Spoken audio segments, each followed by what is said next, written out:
Iliman and Ndiaye has explained the importance of Seamus Coleman's role in making him feel welcome and settled at Everton during his first season at Goodison Park. Speaking exclusively to Irish Football Fan TV, Ndiaye praised Coleman's welcome, and this is what he had to say. Seamus Coleman and what he's been like at Everton with yourself, because this has been your first year. Ça se passe très bien avec lui.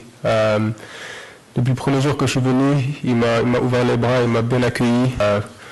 Donc voilà, ça a fait mon arrivée au club facilement. Donc c'est comme ça que j'ai pu commencer ma saison, essayer de la bien commencer et de la bien finir. Donc voilà, il me parlait beaucoup, il me donnait beaucoup de conseils. Il me parlait du club, il me parlait de la ville, des supporters, comment les supporters vont m'aimer, tout cela. Donc voilà, il a juste rendu ma première saison beaucoup facile ici.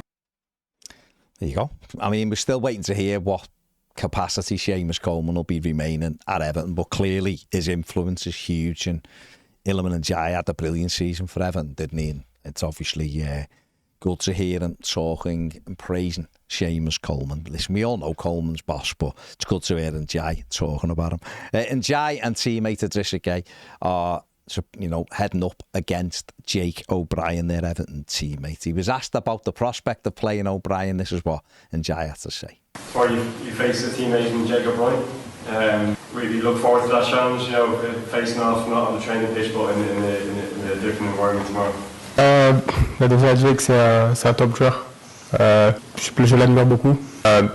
Donc non, je pense que ça va être un bon test. On a rigolé plusieurs fois avec lui et Seamus Coleman de ce match-là. Donc non, ça va être un bon test et pour nous deux. Donc non, voilà, j'ai hâte de faire face à lui. I've just realised, unless you can interpret them, you have to read the subtitles on the screen, so make sure you read them. Everton today have been linked with forward Albert Gudmundsson from Fiorentina. Well, he's been on loan at Fiorentina.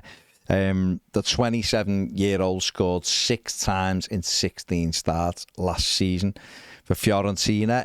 Again, the latest one. We're going to continue to be linked with players, of course, we are, but Gudmundsson, who is owned by Genoa, of course, has been linked with Everton before, actually, but he's talked about wanting to play in the Premier League, and obviously the press are doing that thing of knowing Everton are on the lookout for forwards, looking for any sort of links to players. They say Gudmundsson is available for a loan, and Everton have been put into the hat, I guess. So there you go.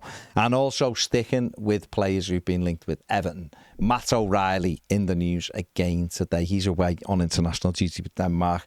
He's admitted he's not entirely happy at Brighton. He moved, for what was it, £25 million from Celtic, having been brilliant in his final season at Celtic.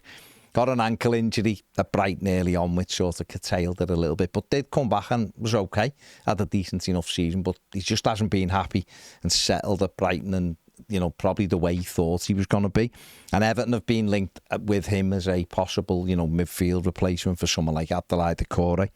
Alan Myers has said he's not sure that Everton do have an interest in the player. He's not heard that, but these stories are doing the rounds, and who knows where they're coming from. Like you say, Everton will be linked with lots of players. We're going to report them because that is what the news is.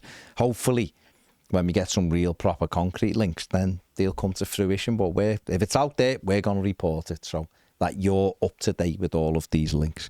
And finally, Everton looks set to face AS Roma at the new Hill Dickinson Stadium on August the 9th. In what is the final test event before the new Premier League season kicks off, our first ever one at the Hill Dickinson Stadium. That is according to some rumour. I mean, listen, that date has been bounced around. It hasn't been confirmed yet, but that is what's doing the rounds. It makes sense. Everton did play Roma in August last pre-season, through the game 1-1. Pellegrini scoring for Roma, Dominic Calvert-Lewin equalising for Everton on that day. It was the day that the Freakins were supposed to sit there proudly and look at the two clubs. One they already owned and one they were buying. But when we played Roma last time, they pulled out, and it was a little bit of a damp squib that day. But this time they do own Everton, they do own Roma, and if this game goes ahead, as a lot of people are saying it will do, we can't possibly confirm it, then, you know, they will be able to sit in that box and see their two teams facing off in what would be obviously a very key day, wouldn't it? Because the stadium will be full for the first time. And it is, like I said, ahead of the new Premier League season starting. So that could be a cracking game if indeed it goes ahead, like a lot of people seem to think it is doing. There you go. Make sure you check out the season review. Give the video a thumbs up. Subscribe if you haven't. And have a fantastic weekend. We do have a defence review video coming out tomorrow as well. So look out for that one. Have a great weekend. See you later.